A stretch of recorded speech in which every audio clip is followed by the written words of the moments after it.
You're listening to The Stephen Torriello Show, building a platform of liberty for people in search of truth with a dash of hope and a life worth living. The Stephen Torriello Show. And now, here's Stephen.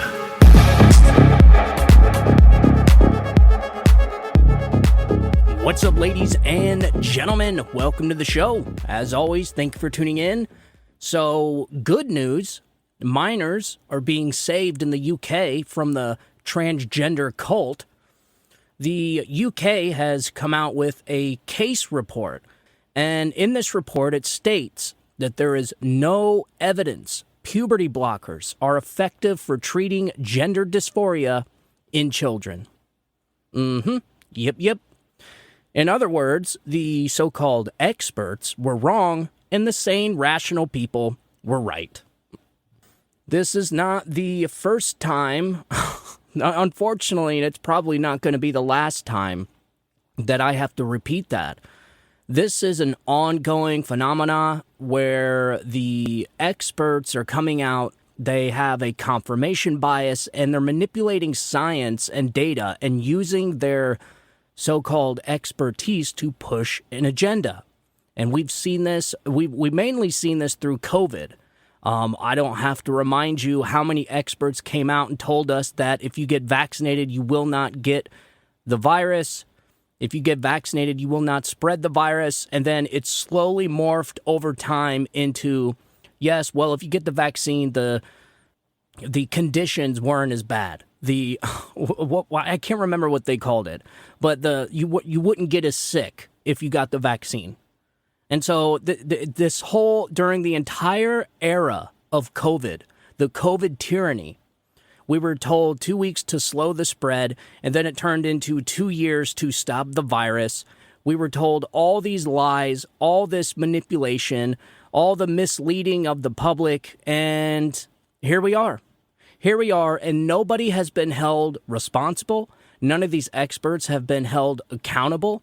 In fact, the only people that are fighting for their medical license are the doctors that were prescribing ivermectin and hydroxychloroquine. Something that is quite common in fascistic totalitarian regimes is the heroes are villains and the villains are heroes. Everything's completely opposite. Anyways, to get into this report, this is actually some big news that I think should be on top of everybody's radar. So we're going to talk about this, and then I also want to get into the Donald Trump trial and Michael Avenatti. Yes, there's some breaking news with Michael Avenatti, and actually quite shocking. And I'm not going to sit and toot my own horn, but I did mention maybe a week or so ago that he was certainly looking for a pardon, and this just proves my point. So we're going to talk about that, and then I want to talk about some RFK Jr. news. So we got a lot to get into. So without further ado, let's jump right into this article from The Guardian. This came out on the 14th, and it says, thanks to CASS, C-A-S-S, evidence, not ideology, will be used to guide children seeking gender advice. Hat tip to Sonia Soda. It says, the devastating report questions the ethics of those who put young people in life-altering pathways based on little but professional hunches. So the experts. So it was the experts kind of using their ideology instead of science and data, and they were just basing their treatments off feelings. I cannot stress to you enough how dangerous this is. And we've seen the effects of this during COVID. So it's not like this is unheard of. We've seen what happens. We've seen the side effects of when experts use their positions of knowledge to manipulate the facts, to manipulate science, in other words. You know, like Dr. Fauci said, he is science. And so when the experts come out, then what they say is set in stone, and it's just not true. Always question everything. And unfortunately, the left don't want people to question anything. They want everybody to be in this weird hive mind with them. You know, they don't want to question anything. They can't think critically for themselves. And so everybody must be part of the Borg, like them. And we're not going to do that here. I've never done that.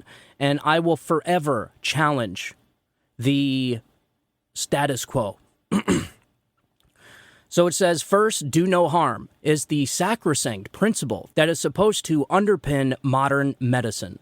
But history is littered with examples of medics breaching this doctrine. Last week, the publication of Hillary Case's final report on health care for gender-questioning children laid bare the devastating scale of NHS failures of a vulnerable group of children and young people, buoyed by adult activists bullying anyone who dared question a treatment model so clearly based on ideology rather than evidence. Case is a renowned pediatrician, and her painstakingly thorough review was 4 years in the making. So this is a 4-year-long report. So I would imagine it is pretty thorough. She sets out how the now-closed NHS specialist gender clinic for children abandoned evidence-based medicine for a wing and a prayer. Significant numbers of gender-questioning children. It's impossible to know exactly how many because the clinic did not keep records. Itself a scandal. What? These people weren't keeping records of their treatments of puberty blockers and gender-affirming healthcare for these children? Like, that doesn't throw up any red flags to people?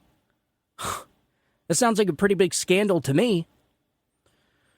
It's impossible to know exactly how many because the clinic did not keep records, itself a scandal, were put on an unevidenced medical pathway of puberty-blocking drugs and or cross-sex hormones, despite risks of harm in relation to brain development, fertility, bone density, mental health, and adult sexual functioning.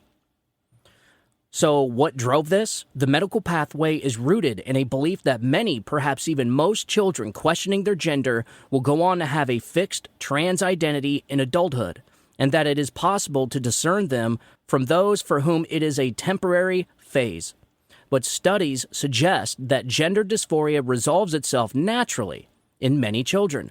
Whoa, naturally? There's that pesky word again, folks. Naturally, like natural immunity. This is, I gotta say, folks, the whole transing the children, this thing is one gigantic scandal, and it is going to go down in history as probably some of the darkest days to ever happen in modern society. They're going to look back on these days and they're going to say, how the hell did these doctors, how the hell did the adults allow this to happen to the most vulnerable people in our society? As much as we're right on all this stuff, I would probably suggest people start listening to the other side.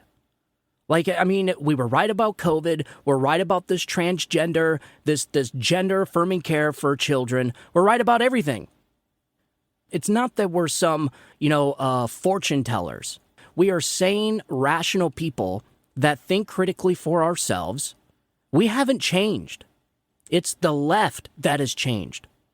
They abandon reason and rationale. And they just went with whatever made them feel good. They abandoned truth. This is the biggest problem in our society today. And not just in the United States, but throughout the whole world. The left does not value the truth. This is something Dennis Prager said, and when he said it, it made so much sense. If you think about it, the left does not value the truth. They will believe whatever it is that makes them feel good. And so they will completely abandon truth if that's what it takes. They will, this is why they say men can be women and women can be men and men can give birth. Everybody knows that a man cannot be a woman. All right? It doesn't work that way. You may pretend to be a woman, but you can't be a woman. But they don't believe that. They deny basic fundamental truth because it makes them feel good. This is the problem we're going through. And it's going to take studies like this. It's going to take time. But the more that these studies come out, the more the truth is going to reveal itself. And the radical lunatic people on the left, that small fringe group of people is going to get smaller and smaller and smaller. All right, but it says, but studies suggest that gender dysphoria resolves itself naturally in many children. It is often associated with neurodiversity, mental health issues, childhood trauma, discomfort about puberty, particularly in girls, and children processing their emerging same-sex attraction. A large number of children referred to the Gender Identity Development Service were gay. Putting these children on a medical pathway does not just come with health risks, it may also pathologize temporary distress into something more permanent. Case is also clear that socially transitioning a child, treating them as though they are of the opposite sex, is a psychological intervention with potentially lasting consequences and an insufficient evidence base that transitioning in stealth may be harmful, and says that for pubertal children, this decision should be informed by input from clinicians with appropriate training. There is a conundrum at the heart of the report. Case finds a childhood diagnosis of gender dysphoria is not predictive of a lasting trans identity, and clinicians told the review they are unable to determine in which children gender dysphoria will last into adulthood. If this is indeed impossible, is it ever ethical to put a young person on a life-altering medical pathway? If there are no objective diagnostic criteria, on what basis would a clinician be taking this decision other than a professional hunch? That's it. This is what everybody's been saying. This is what the sane, rational people have been calling out. You are altering these children's lives forever. All because you're treating them like some type of science experiment? These clinicians, these so-called experts are saying, yeah, but it's the right thing to do. How do you know? You know what I mean? And so these children, they may grow up and their lives are completely ruined because of what these clinicians did. You know when this is all going to stop is when all these kids that were put on these puberty blockers, that were put on these medical pathways to gender-affirming care in their youth, when they grow up and they start suing the hell out of all these doctors that did this to them, that's when you'll see this stop. When there's consequences of lawsuits, you'll start seeing this stop real quick. It's just a shame that we have experts and doctors and scientists and clinicians, people out there that were willing to sacrifice children, all in the name of a medical hunch, all in the name of their ideology. This is insane, and I think all these doctors that did this to these children should pay the price. They should be held accountable. There's no doubt about it. So the report recommends a total overhaul in NHS's approach to caring for gender-questioning children and young people. Holistic, multidisciplinary services grounded in mental health that assess the root causes of that questioning. Jesus, this is hard stuff to read, man. Multidisciplinary services grounded in mental health that assesses the root cause of that questioning in the round and take a therapeutic first approach. Puberty blockers will only be prescribed as part of an NHS research trial, and she recommends, quote, extreme caution in relation to cross-sex hormones for 16 to 18-year-olds. One might expect this to be contingent on it being possible to develop diagnostic criteria for gender dysphoria that will last into adulthood. Case's vision is what gender-questioning children deserve, to be treated with the same level of care as everyone else, not as little projects for activists seeking validation for their own adult identities and belief systems.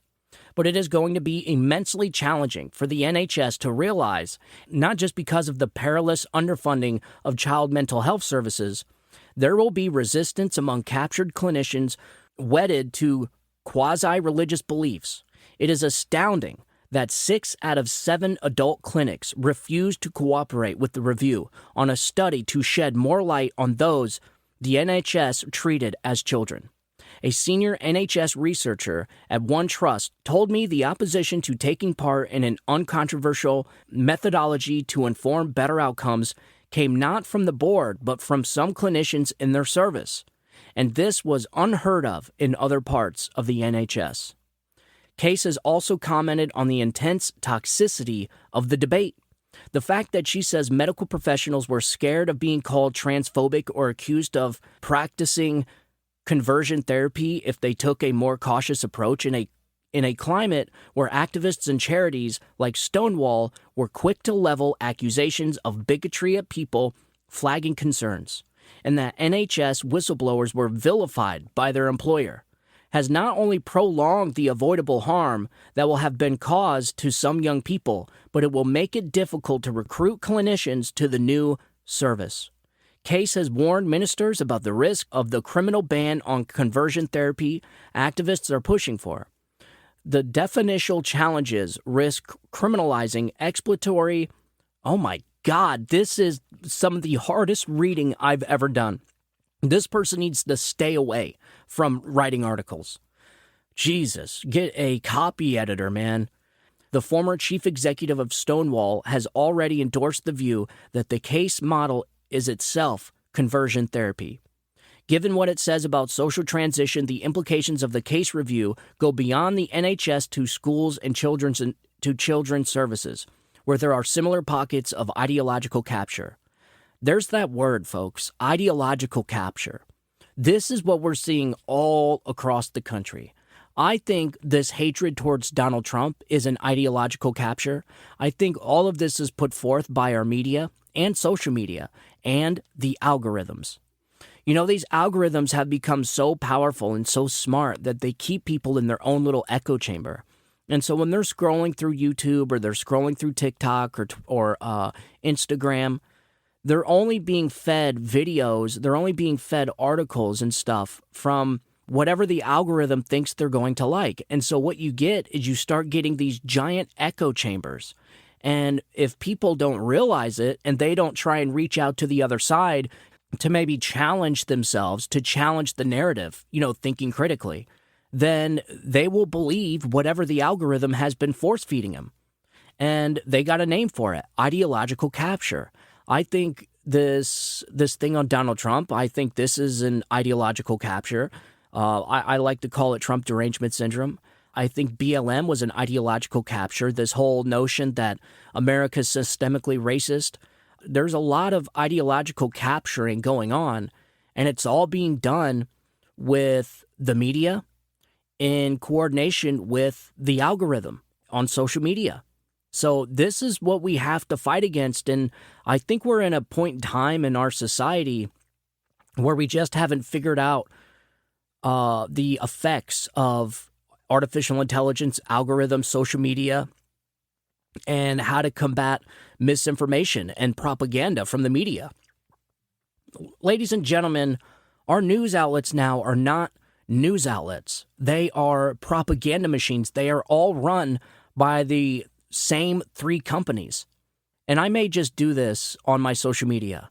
I'm going to make a chart that shows all the owners of 99% of our media. And there's only like 4 or 5 of them, folks. And so all these people, these multi-billionaires, some foreigners, own all the media. They own CBS, they own MSNBC and NBC, they own CNN. Like that, all the media is all owned by the same people. And so when these people's ideas all align with one another, this is what they're pumping out to the news stations. Well, they call them news, and then the people watch it. And so what you get when you have an American citizen that only watches CNN or only watches MSNBC is you get ideological capture. These people really think that, Make America Great Again is this small fringe group of people, when it's not. It's a very, very large portion of this country. Donald Trump didn't get, 130 million votes for no reason. So you're talking about a lot of people in this country, and MSNBC and CNN, they're trying to manipulate their viewers into thinking that it's just this small fringe group of people, the MAGA domestic terrorists, But if you think about it, any patriot that loves this country, it is just a bunch of American patriots that can see what has been shown to them, which is the corruption, which is that maybe giving puberty blockers to children isn't a good idea. Maybe COVID wasn't natural and that possibly it came from a lab. Maybe this vaccine doesn't necessarily work as good as they say it does. And so that is MAGA. That all they are is people that think critically for themselves and question the narrative. That's it. And the other people, the leftists, the fascists, the Democrats, the people on the left, they don't want to question nothing. If it is going to damage their beliefs, they don't want to hear it. For these people to admit that Donald Trump was a good president would completely destroy their entire existence for the last 10 years. And so it's just never going to happen. These people have been so stuck in their echo chamber. They have been captured by this ideology for so long that they'll never come out and admit the truth. They are hiding from the truth. They're not truth seekers like MAGA. That's what MAGA is. MAGA are just American patriots in search of the truth. That is it. That's it. And so, I think this ideological capture is something we're going to see start to change here in the coming months, maybe even years. It's going to take a while and it's not going to be easy. But I think once more and more people start to realize that they've been lied to by the media and that not all experts are right with everything that they say, but the left, they almost worship any expert. They think because that person's an expert that everything they say is true. And it's just not. And so this is what happens when you have experts hiding their ideologies under the guise of their expertise, college degree, or whatever it is. We have a major problem in this country right now where we have just really, really stupid, smart people. These people that go to college and because they have 6 degrees in whatever it is, that somehow what they say can't be questioned. And somehow they're smarter than somebody that just graduated from high school. That is not the case. That is actually so far from the truth, it's not even funny. People that come out of college now are actually extremely dumb. They have been captured by ideology, and they live in this echo chamber where they spent 6 years of their life being indoctrinated. They get pushed out into the real world, and they go into places like Google. They go into the government, or they go into their profession, which is medical clinicians, and they take that ideology with them. Unfortunately, they use children as sacrificial lambs to further their narrative, to further their ideology, and that is disgusting, and these people must be held accountable. So that's as far as we're going to go with that. So I'll leave this article in my podcast description. Let's just go ahead and finish it. The case review is an immense achievement. It has stripped the heat out of one of the most contested areas of modern medicine and restored the role of evidence back to its rightful place. But there is a long way to go yet in unpicking the influence of a contested and controversial, yet in some cases deeply embedded, adult ideology about gender in the way children are supported by the NHS, children's services, and schools. Yeah. So, yeah, there is a long way to go. I totally agree. But, man, this person, I wish this was a great article by The Guardian, by the way, which is a leftist rag outlet. But I actually agree with this Sonia Soda. I agree with this writer. She did a good job. I just wish they would have got a copy editor, man. That was hard to read. So anyways, that's good. So we're going to start seeing some changes here with this whole, puberty blocking the children and, gender affirming the youth, completely destroying the lives of some younger people. And I'm not saying that, a child can't ever be transgender or that a child may not be suffering from gender dysphoria. That may be the case.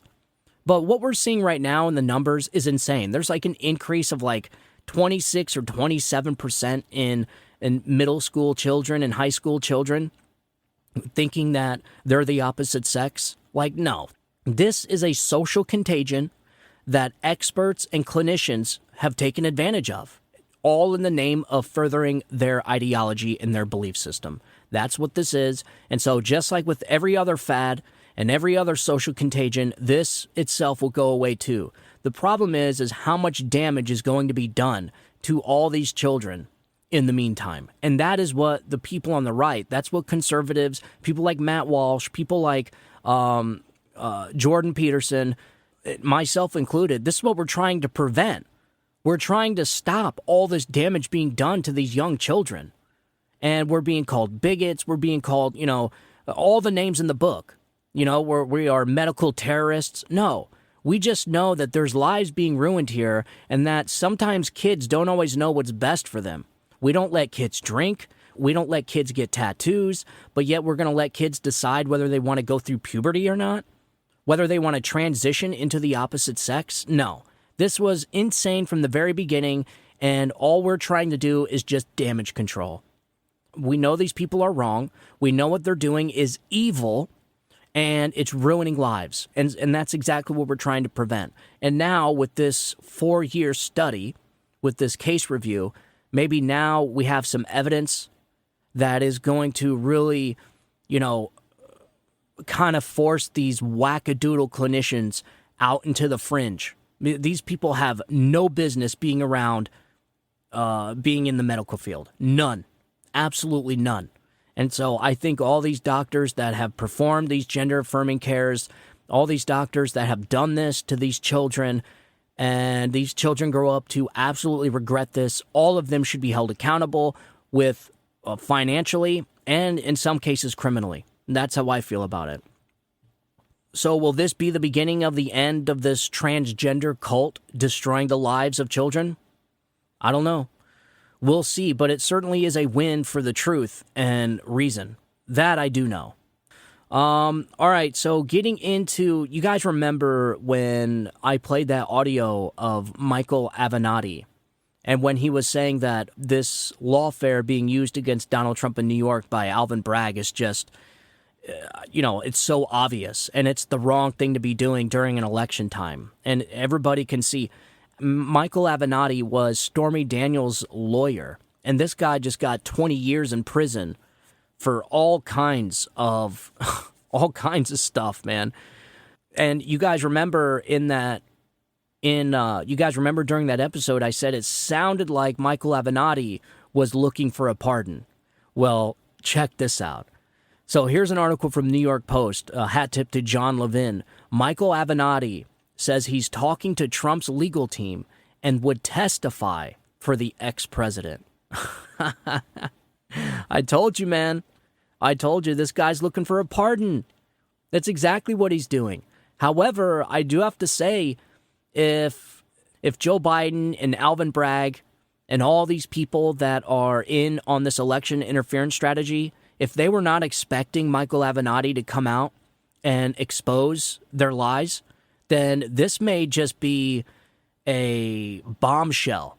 This just may destroy the entire case, especially if he has some type of evidence or he has some type of document that proves that all of this is just one gigantic lie. And because that's what we know it is, folks. Like, everybody knows that this is lawfare in order to interfere in the election. All right? We know this. But if Michael Avenatti can prove it with some type of documentation or some type of evidence, this just may be a nuke bomb to this entire case. The problem is with Michael Avenatti is this guy is a piece of garbage. This guy is like the worst of the worst, and you're getting ready to find out why in just a second. So here's an article by the New York Post. It says, disgraced Stormy Daniels attorney Michael Avenatti has been in contact with former President Trump's legal defense team and is ready and willing to testify against his former client, he told the Post in an interview from jail. This just came out, this actually came out, this came out on Saturday. And right now it's Sunday. So this actually came out yesterday. I'm sure a lot of people are going to be talking about this weekend. Guess what? You're already going to know the drop. You're already going to know what's going on here. So here we go. Quote, the defense has contacted me, Avenatti told the Post in a phone call from Terminal Island, a minimum security federal prison in Los Angeles, where he is currently serving a 19-year sentence for extortion, tax evasion, fraud, embezzlement, and other federal crimes. Yeah, this guy, he's about as bad as they get, man.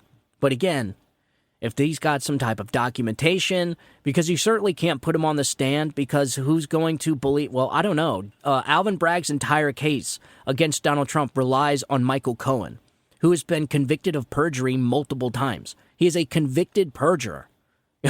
So I guess you would have a convicted felon versus a convicted perjurer on the stand. I don't know. So it's certainly not going to look good. But if this guy has some type of ace up his sleeve for Donald Trump, then I don't know. This, like I said, this could be a big unexpected surprise for Joe Biden's election interference strategy. Quote, I'd be more than happy to testify.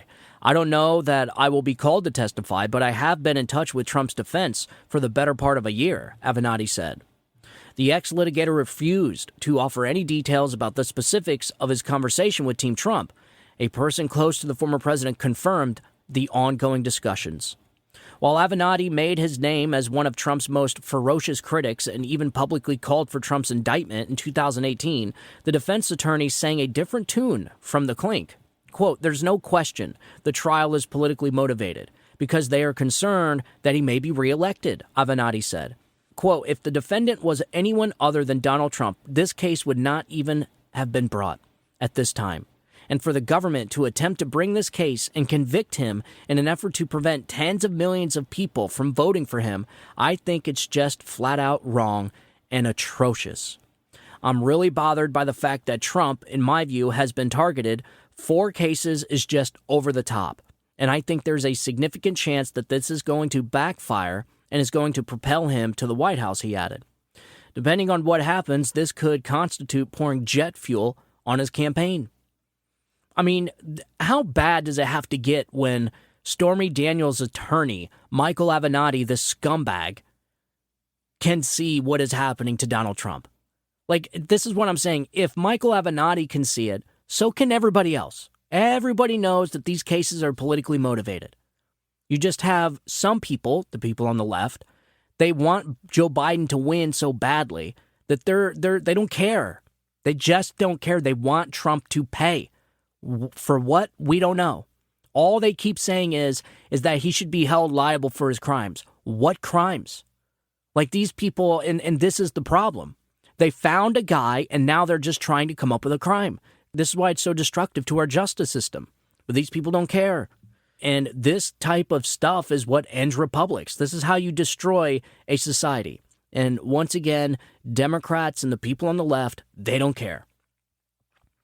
So once an obscure California litigator, Avenatti vaulted into public prominence in 2018 while representing Stormy Daniels, the porn star who alleged Trump had an affair with her in 2006. While the former president has consistently denied the charge, the $130,000 payment to Daniels to allegedly buy her silence during the 2016 presidential election now lays at the heart of the Manhattan criminal case against him. At his height, the quotable attorney was such a regular presence on MSNBC that he frequently slept in their New York City headquarters. Former CNN host Brian Stelter and Trump confidant Steve Bannon both suggested Avenatti would be a formidable presidential candidate. A show with former Trump communications director Anthony Scaramucci was floated. But it all came crashing down. In November 2018, he was booked on charges of domestic violence. In 2020, he was convicted of trying to extort Nike for up to $25 million. And in June in 2022, he was found guilty for stealing $300,000 in book advance money from Daniels. That same month, he also pled guilty to federal fraud and tax charges.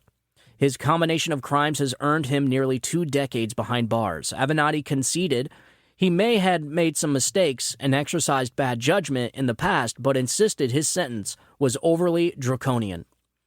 Of his former client, Avenatti was scathing and warned New York City prosecutors that he expected Daniels to commit perjury should she be called as a witness. Quote, Stormy Daniels is going to say whatever she believes is going to assist Stormy Daniels and putting more money in her pocket.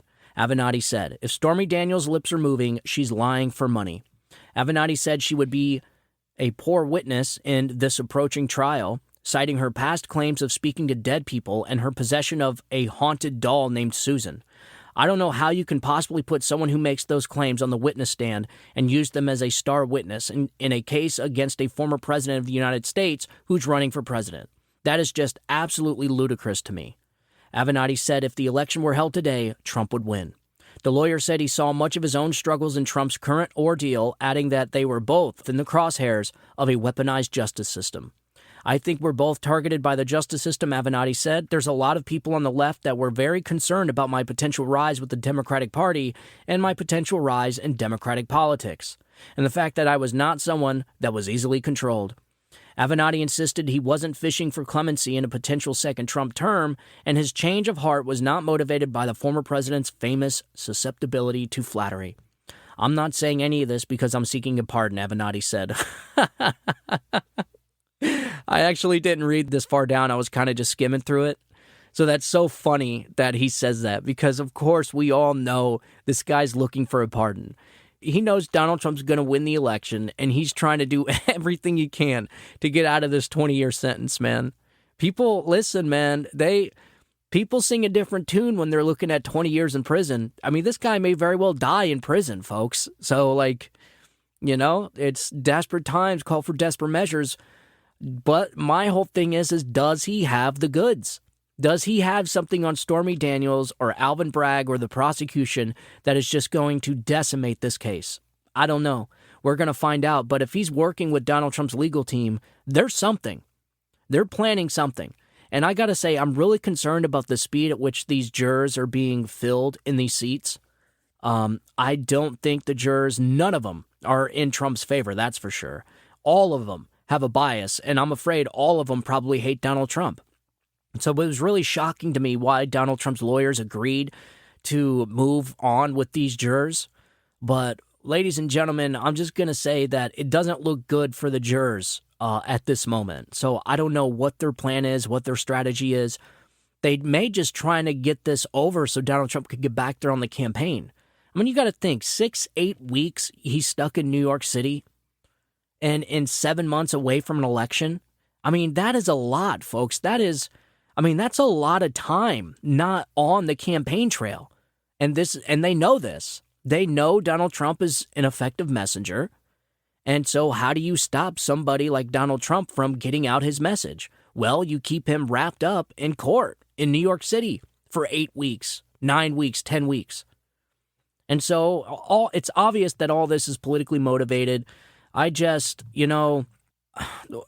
it's not about Donald Trump. This is something Kevin O'Leary said. Forget about Donald Trump for a second. Think about the damage that this is doing in the long run to our country, to our justice system. Nobody is going to trust this election because everybody has sat here and watched the justice system be used for political reasons by a political party. Republicans are going to be fleeing these blue states thinking that they could be targeted just like Donald Trump. Listen, if they can do it to Donald Trump, a former president and current presidential candidate, they can do it to anybody. And they'll figure out a way to justify it just like they figured out a way to justify it for Donald Trump. They break all these constitutional norms, they cross all these Rubicons, and they justify it. I mean, this is what they do. This is part of totalitarianism. This is how fascism rises, and you end up getting communism. All right, so to finish this off, he said he claims he never would have penned his New York Times op-ed against Trump in 2018 if he had known at the time that Daniels was a serial liar. I wish I never would have met Stormy Daniels. I should have left her where I found her. Reached by phone, Daniels called Avenatti a lunatic and a scumbag. I was about to say that I also wish I'd never met him, but I'm actually glad because I'm the one that helped convict him so he couldn't steal from even more unsuspecting clients, Daniels said. Think of all these people that are getting money now. Like E. Jean Carroll got how much money? $83 million from a civil lawsuit. Of course, in New York City, a blue state, and a Democrat stronghold, I think, what was it? It was in Manhattan also, right? With a Democrat judge who already seen Donald Trump as guilty before there was even a trial. And so it's like in a Democrat juror. And so we're going through all these motions, but it's not justice. It's like, how many times do they think they need to, how many times do they think they need to do this before they actually start to see, yeah, this is actually causing more damage than what it's worth? Because all it does is increase Donald Trump's numbers. This case right here is so that they can officially change Donald Trump's name to convicted felon Donald Trump. That's what this is about. They want the name convicted felon Donald Trump. They think it's going to help Joe Biden in the election. But who's going to accept an election now when you just use the justice system to convict Joe Biden's political rival? I mean, this is some of the most disgusting stuff we've ever seen. And so we'll see if Michael Avenatti was, we'll see if he's got an ace up his sleeves. And then that actually brings me to my last and final story. You know, a lot of these polls are not including RFK Jr. into the mix. And I said this on yesterday's show, that every single Biden voter that I talk to, every single one of them say they're voting for RFK. And it's a lot. RFK is going to have a huge impact on this election. There is no doubt about it. And he's actually gaining ground. But you guys remember maybe 3 or 4 months ago when I said that RFK Jr. An RFK Jr. and Donald Trump ticket would be like a very, very powerful ticket. It would be the first unity ticket we've had since Abraham Lincoln. And I think it would be very, very attractive to the independent voters. Listen to this. This is just, I'm only doing this because I want to show you that you're in the right place listening to the show, folks. I'm not just speaking out of both sides of my mouth here. I'm not just speaking off the top of my head with a lot of this stuff. I put a lot of deep thought into a lot of these episodes, into this brainstorming that I do for the narrative, the direction we're going in. I read all this stuff. I read and read and read, and I try to connect some dots, and I think critically about a lot of the scenarios that we're in. And I do these things once in a while so that I can assure you that you're in the right place listening to the show. And if you just hang in there, you're going to be on the right side of all this stuff. You're going to be up to date and informed with a lot of stuff that's going on right now, and you're going to know it before it actually happens, because that's what we do on the show.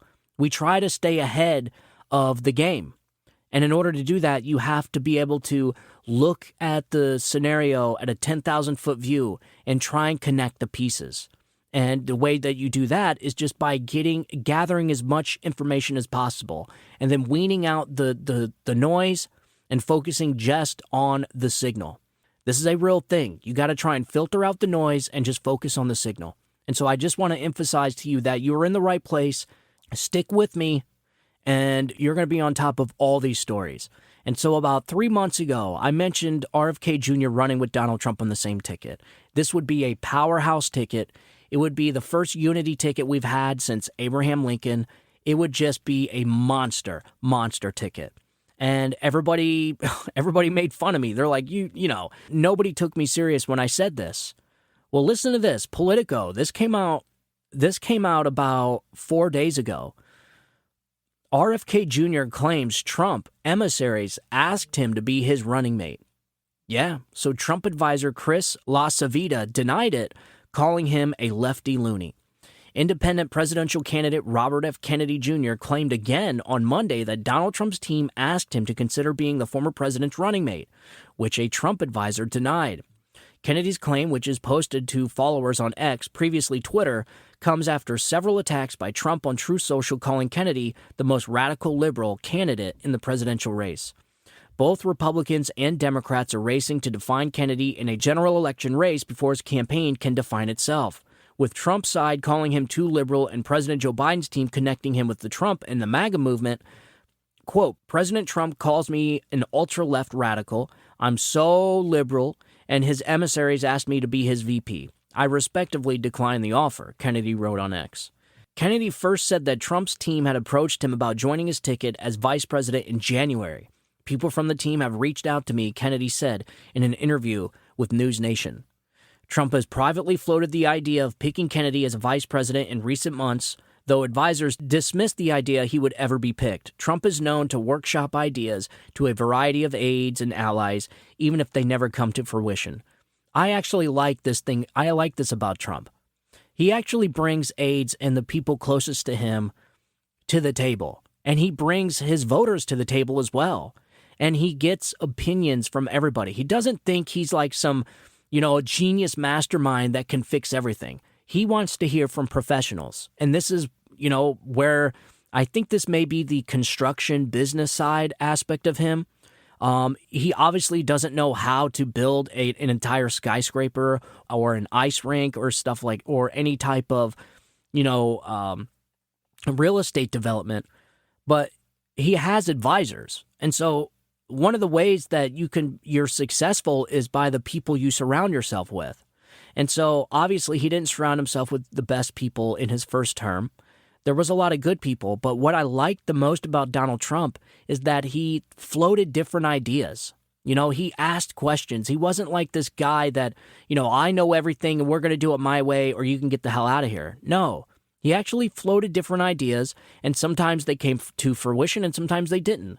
One of the most interesting stories that I heard from, I think it was Sebastian Gorka, who was in the White House at the time, said that there was a whiteboard, a dry erase board inside the Oval Office, and they had all of Donald Trump's campaign promises on it.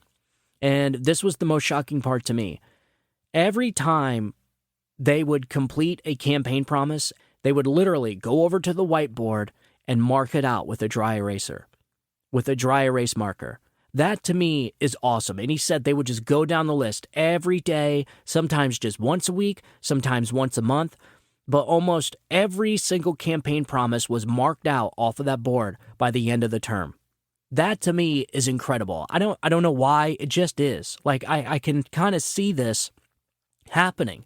And this is why Donald Trump's first term was so successful and he got so many things done, is because he really actually did set out to follow up with his campaign promises, which is more than we've ever seen with any other president.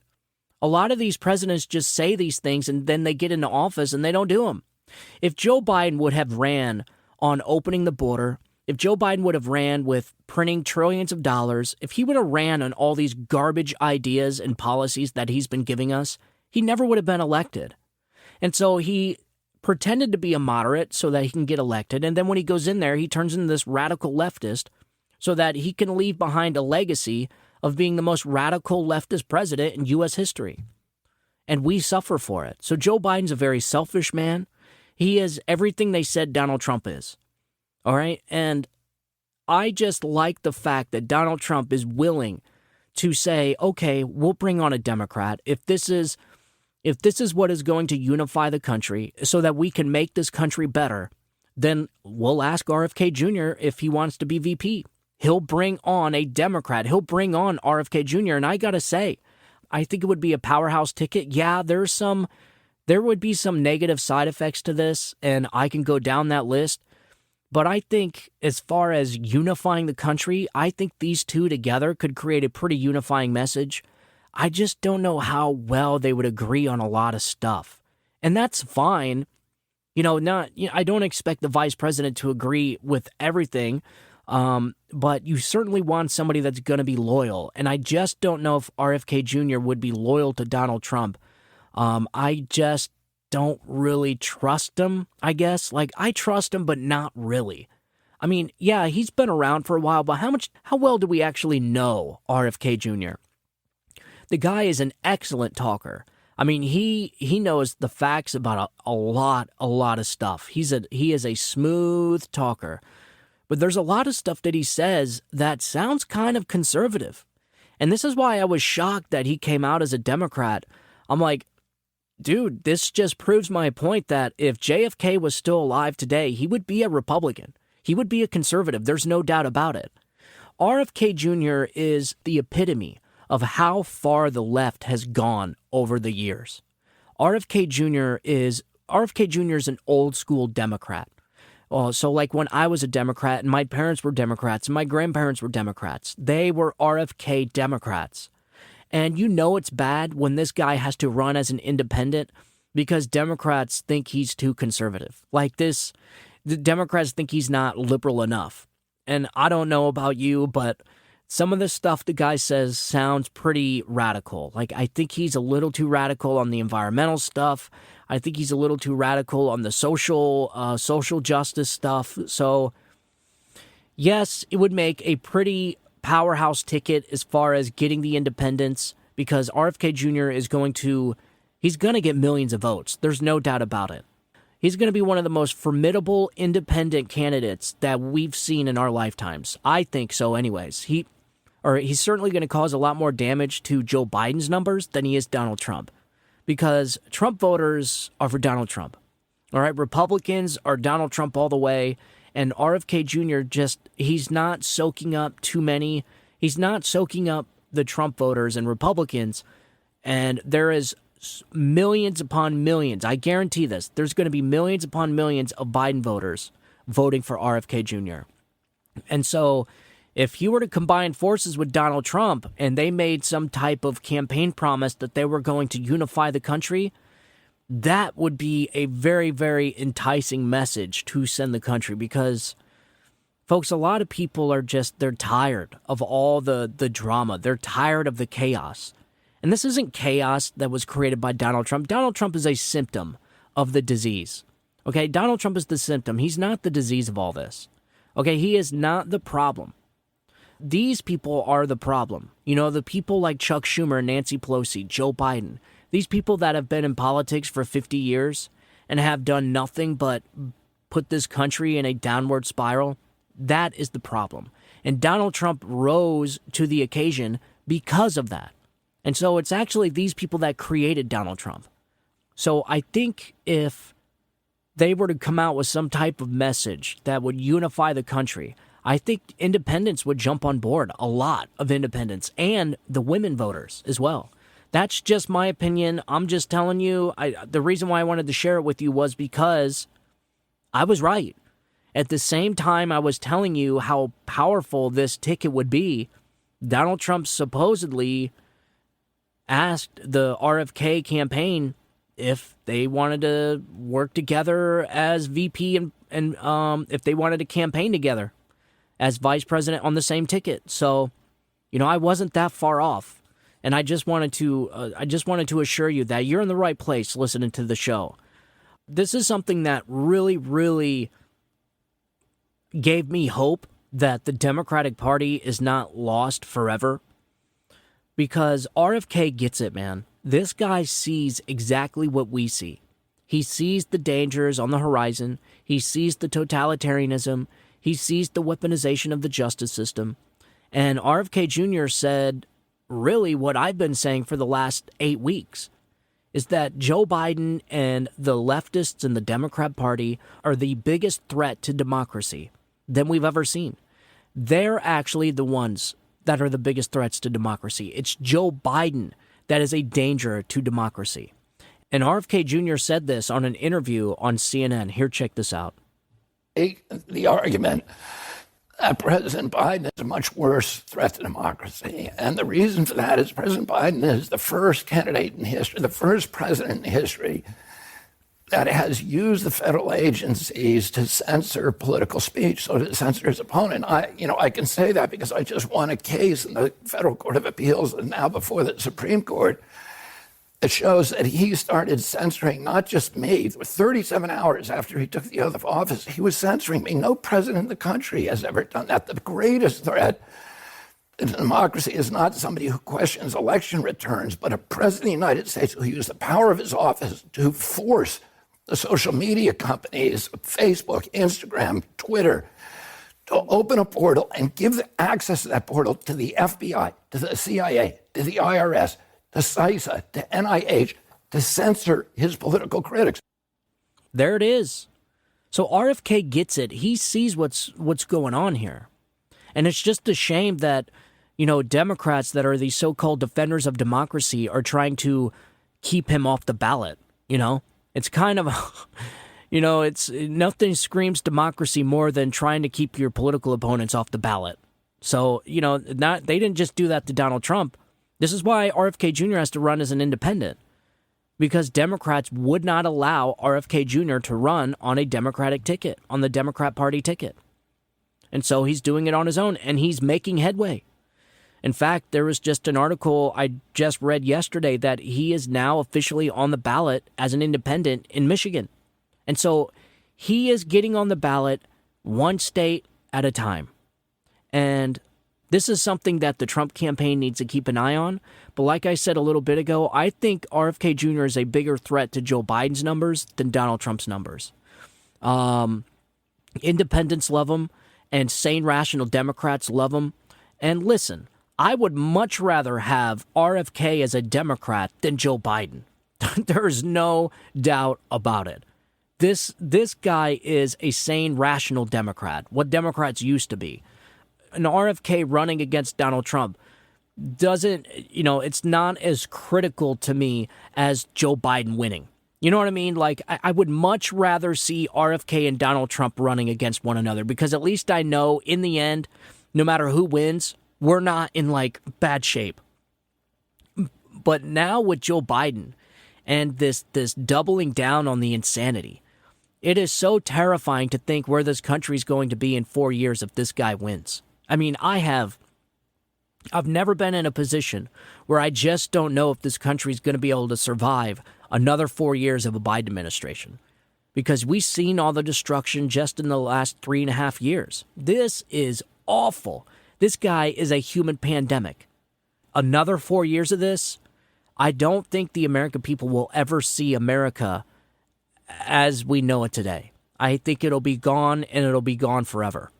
I think right now we're clawing it back, and we're gaining momentum and getting back our country. I mean, you've seen it. This whole transing the children movement. We're winning that battle. I'm not saying we're done. We need to stop fighting. What I'm saying is we're gaining ground on that battlefield. That case study that came out, that is a good shift in the ideological battle that we're in with the transing of the children. And so we're winning these different battles. If Joe Biden were to get reelected, I'm afraid that by the time we win these little battles, the damage to the fundamental principles and foundations of our country will be too great. That by the time we finish these small battles like transing the children, well, I mean, not small in that matter, but you know what I mean. But by the time we win these battles like on truth and transing the children and systemic racism and all this stuff, that Joe Biden would have completely changed America forever through dictatorship, through edict, kind of like what he's doing now, through these unconstitutional rule changes to Title IX, through the ATF, all these rule changes and memorandums that they're doing to sideskirt and undermine the congressional process. We talked about that yesterday. Literally changed the law of Title IX with no legislation, through edict, through changing the rules. That is a sign of totalitarianism, folks.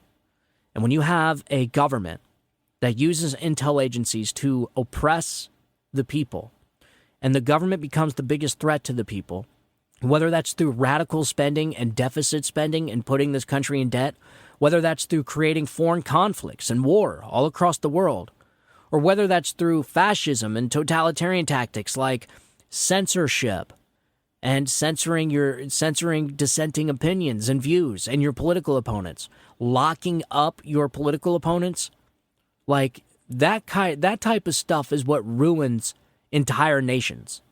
And so granted, we got these little battles, but we need to make sure we win the big battle. And Joe Biden wins, it's not going to be good for the big battle. It's just not. And so I thought these few stories were pretty cool. I've been I wanted to share them with you yesterday, but there was a little more pressing matters. Did you guys hear about the guy that set himself on fire outside the trial, outside the courthouse in Manhattan? And the media, very first thing was like, boom, look how chaotic Donald Trump has made Manhattan. It's like, wait a minute, but this guy turned out to be a Bernie supporter. He turned out to be a Trump hater. So this is how chaotic the media has made people. All right, when you have a media apparatus that is constantly driving this nail that Republicans and Donald Trump are Hitler and fascists, you're going to have people do this. And listen, I think the media should get the blame for what this guy did. This is the media's fault. You hear me, CNN? You hear me, Joe and Mika? You hear me, Rachel Maddow? You hear me, Joy Reid? This is you. You have drove people to chaos with your propaganda, with your rhetoric, with your gaslighting, your narratives. Your Pravda media has caused people to literally light themselves on fire outside of a courthouse with a sign that says Donald Trump and Joe Biden are the tyrants or are the fascists or something, and they're coming after us or something stupid like that. Lit himself on fire right there for everybody to see. He had some type of pamphlet. He had a bunch of pamphlets on him that he threw out everywhere. I mean, this is crazy. And so this is on you, media. This is on you, CNN. This is on you, MSNBC, for propagandizing and manipulating the people, saturating them with narratives that just are lies. It is CNN and MSNBC are the merchants of chaos. Until these media outlets stop lying to the public, trying to mislead them, trying to manipulate them to sway elections, until they stop with their propaganda, you're going to see more and more of this. And what's up with the Bernie bros? Like, why is it the last Bernie Sanders supporter shot up the congressional baseball game? You guys remember that? Oh, the media doesn't ever talk about that, do they? But I guarantee you if that was a Trump voter that shot up a congressional baseball game, they'd still be talking about it today. And here you go. You got another Bernie guy. Lights himself on fire in front of the courthouse, Donald Trump's courthouse, for this stupid show trial. And the media, once again, completely ignores it, doesn't say a word about it. A guy lit himself on fire in front of the courthouse. And the media takes no responsibility for their rhetoric. This is what we got to stop. So I just wanted to share these stories with you today. There's so much more to get into. A lot of people are going to be talking about the Ukraine funding aid package that's coming out. Senate's going to be voting on it Tuesday. I'm sure it's going to get passed. Maybe they got a trick up their sleeve to stop it, but I just don't think so. You got the TikTok ban in that bill. I can't imagine what else is in that bill. But once again, the American people are on the hook for all the billions, the hundreds of billions of dollars that they're sending to secure another country's border, while the American people suffer in squalor. So we talked about that on the last episode, so that's going to be happening this week. I think you have the lot of news in the Supreme Court is going to be coming out this week or next week with the immunity case that's going to be heard, I think, on the 26th or the 25th. That is going to be a big deal. And from what I've gathered, listening to both sides of this, to both sides of the argument on this, what I think is probably going to happen, and I'm not a lawyer, and trust me, I'm not even close to, I'm not even close to some of these congressional lawyers as far as understanding how the Supreme Court works and all that stuff. But from what I gathered, what I think they're probably going to do is they're probably going to send it back to the lower court and ask for more detailed evidence so that there could be better arguments. That's just what I'm thinking.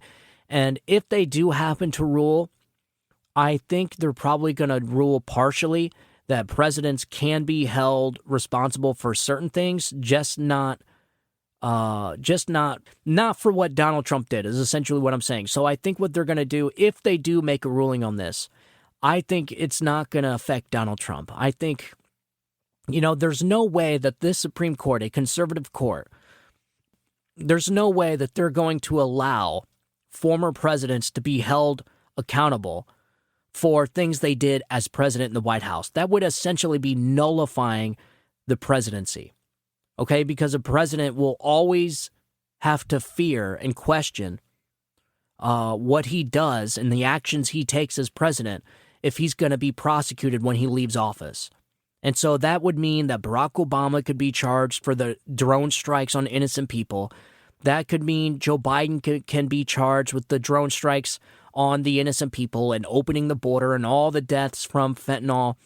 So this is the road that they were willing to take this country down. It's extremely totalitarian. It is extremely fascistic. And there's just no way I think this conservative court is going to allow something like this to completely change our country, because that's exactly what would happen. It would fundamentally change the executive branch and this country forever.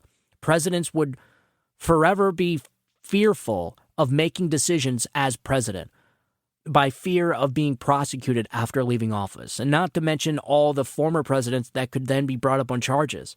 And so Democrats want this weird type of justice system where Donald Trump is the exception to everything, and that only he should be charged and only he should be held accountable for what he did as president, but no one else. And so there's no way this court's going to make this type of ruling. So what I've gathered, I think, and I'm just guessing here, is that they're going to send it back to the lower court, and they're going to be like, look, you're going to have to look more into this, because this is, I don't think they're going to make any type of major ruling on this case before the election. If they do rule, I don't think it's going to affect Donald Trump, and it's not going to be the ruling that Democrats want. So I don't think Democrats are going to get a win on this. They're not going to be able to go after Donald Trump on January 6th and, the so-called insurrection, where you had countless of undercover FBI agents there. So many questions that we have about January 6th, so many questions that we have about the election, questions that have yet to be answered. And until we get answers to these questions, like why the undercover agents were there, how many were there, until we get an investigation into the 2020 election, this country cannot move on. And so what they're trying to do is they're trying to just make Donald Trump the exception to everything. He gets no due process, no attorney-client privilege. He gets no innocent until proven guilty. He gets none of this. Donald Trump is the exception to everything. And so Democrats, I think they're going to lose on this one. And in fact, they're going to lose time and time and time again, because what they're doing is not normal. What they're doing is trying to destroy, what they're doing will destroy our country. And thankfully, we have a conservative Supreme Court that I just don't think is going to allow it. And then it makes you ask the question, what if Democrats got everything they wanted? Think about what this country would look like if Democrats had the White House, if Democrats had the Senate, if Democrats had the House, and most of all, if Democrats had the Supreme Court. What if Democrats had all the power in this country? This place would look this thing would look like Moscow, Russia back in the 1930s. All right. This place would look like, it would be so detached from what we know as being America. It wouldn't even be funny. It would be so far away from what the framers had intended for this country. It wouldn't even be funny. We'd be living in a third world totalitarian regime. We would have a police state, a one-party rule, where Democrats would just run roughshod. There'd be no political opposition because Democrats would throw every single one in prison. Just think about it. That is what gets me. It's like, God, imagine what this place would look like if Democrats got everything they wanted. We'd be living in fascism. This would be communism. It would be the United States of communism is what it would be. Like, it would be straight up like George Orwell's 1984 up in this mug. So that's what terrifies me. And we gotta pull the rope back on these people.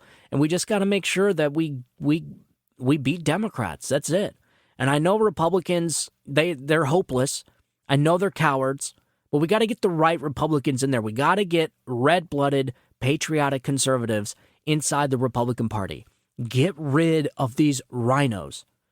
And this whole notion that, they just don't have the majority. Folks, there's never going to be a time where Republicans say, okay, yeah, we got a pretty good majority, let's do this. It's always going to be some type of excuse. And so what we need to do is get fighters inside the Republican Party. Get rid of the Mike Johnsons, get rid of the Kevin McCarthys, and vote in fighters. People that are willing to fight for this Constitution and fight for this country on behalf of the people. We just don't have that now. And this whole notion that they can't get anything done because there's not a majority, these people had the majority and they still didn't get anything done. All right, they had the White House, they had the House, they had the Senate, and they still didn't get anything done. And so it's forever some type of excuse. It's forever some type of roadblock for these people to actually make America great again. And so we're going to have to get MAGA candidates inside our Congress. That's it. So, all right, ladies and gentlemen, another long one today. But I wanted to make sure that you heard all these stories. These are going to be the big topics for this week. If you want to support the show, please download the podcast. You can find it on all major podcast platforms. Just searching my name, Stephen with a V, Tauriello, and hit the little bell sign, do the automatic download, whatever it is, and then you will have this episode. Every single time I release one, it'll automatically download. And also, leave a comment for the show. Let me know how you're liking the show, and most of all, because I don't ask people for money. I don't get paid for any of this. I do this all on my own time, my own production. And the only thing that I ask is just hit the like button and share this episode. That is it. That's what helps out the most.